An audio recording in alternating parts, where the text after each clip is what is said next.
Welcome once again to our video tutorial by the group consisting of Andrea Coy, Keegan Constantine, Trisha Ramuta, and Tara Ramirez. This video tutorial is for assignment 1C, and what we are required to do here, as the name suggests, link SQL Express 2005 tables to MS Access 2007, and that is actually what you are doing. You have to create a database in Access and link it to an existing data source of the tables from a particular SQL Server database that you want to use. That's how I understand the assignment basically. So let me get started here. As usual, I have SQL Server up and running, and in tutorial I think they wanted to link the data source to Northwind database, right? Memory serves me correctly. Yes, Windy Northwind database. So I'm going to do that very same thing. We started by going to Control Panel, Administrative Tools, and opening data sources. With this open up here, I think it's a system. I think it's a system. The SN they created. Let me make sure I do exactly what it says. Make sure I get all my marks and so on. SQL Server, that's now system, a new one. Cool. I actually have one here called Northwind already, but I'm going to create a new one to follow the procedure and everything. So SQL Server, and now we need a decent name. I think they use a CC Windy. Use what he used. The description is basically so my server. Put in my instance name for SQL Express. Cool. The description, I'm gonna just use what they use. I'm gonna Windy equals Northwind. Okay, cool. Oh, I actually have the database saved as Northwind. I'll put ACC equal Northwind. So I'm gonna use that. That's gonna show up. I'm gonna put ACC Windy equal Northwind. But ACC is going to show up anyhow at the data source. So, okay, next, make sure it's cool. Change default database. I'm going to use Northwind, like I said, with default database. Did I have to change that there? Yes, I think I had to write it. I'm correct. That's correct. Test data source. I think looking good. Source name will be ACC Windy. Cool. So now we are seeing ACC Windy. Interesting. Can I configure? Okay, I'm going to see description. Okay, we're going to configure it, and I think I have to click OK. Let me confirm. Don't stick too much. Okay, and you click OK. In any application which asks you to furnish a connection to from the part of it. Cool, and that's it, right? And click OK. After you verify successful, you will get back to your screen. See that this DSN can now be used. Cool. In any application which asks you to furnish your connection information. Okay. Cool. Right. Let's make sure it's good. So we're safe now.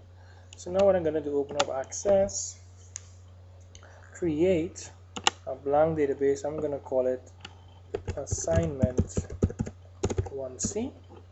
Cool. Create that. Boom. We're good to go. Create it with a default table. Create data table. Not a data table. That's message just so. So I'm gonna now import, well not import, link, my apologies, link that data source, ACC Windy. Cool. ACC Windy equals Northwind. Right, it's the description I want to see. I'm gonna link that now. Look at this. Now this database has a lot of information in it. Let me see which tables he wanted to import. I think in particular the principal I think you want to get, but let me see, connecting to it, you can select multiple, right? They're not very specific. Cool, very good. I'll make sure I'm doing what he wants. Employee privileges, let me see, invoice, all details, products, sales report. I think that's quite okay right here.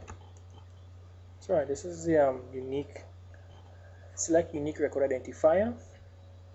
I want to leave it as ID, but Let me see if we specified anything in particular. This is needed for modifying records in a database. The next picture is a computer up two screens. The top one is showing process. Make sure you read. Okay, you didn't specify any selection of the unique identifier, right? Just mention it came up. That's the second identifier. Well, the default is ID, and I'm cool with ID being unique identifier. But just to make sure, custom ID here, cool. And cool, right? I'm good to go. So yep, stay so.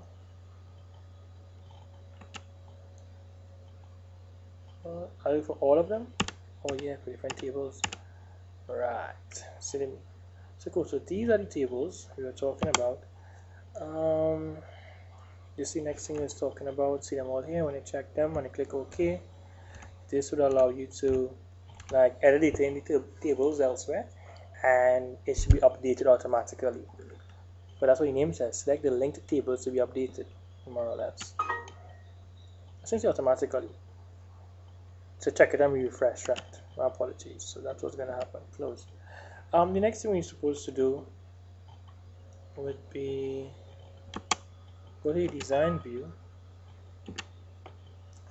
Go to the design view. We're gonna see the table, and you can't really edit it because this is oh, we can certain things.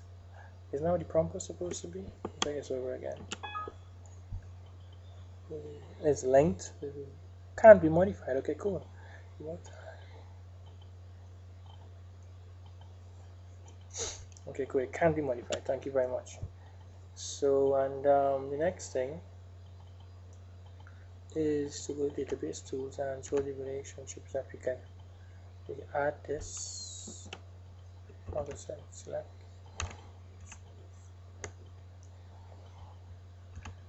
Values.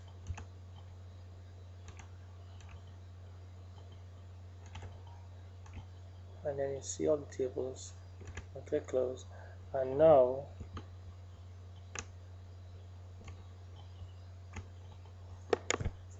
we can work with this database. I'm sorry. So now we can work with the database. Mutual relationship. What's all this about? Interesting. Okay. So that's it. I think that's the tutorial ended.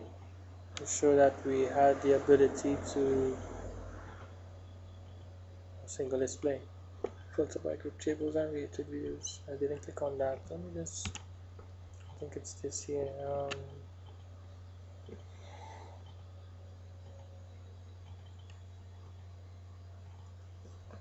Why are they showing up like that?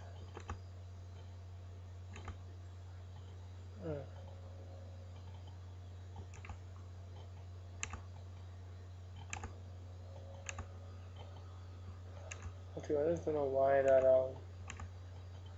I just don't like that they showing up like that.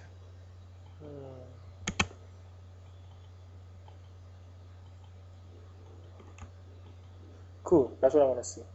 Right, that's what I wanted to see. This view. Thank you very much. So I think that's it, more or less, for this tutorial and this video. Pretty short. I didn't open up any of the contents. My apologies. I didn't open up the contents to show you that it can be accessed and everything.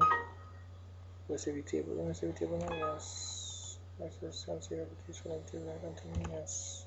Cool. So these are the contents on the customers table, the employees table, the invoices table. Right. Order details table, and you get the idea. The information is here. It has been linked properly. I think that's worthy of 6 marks, not just 5, to be quite honest. So, seeing the tutorial as this video has come to an end. So take care until the next tutorial.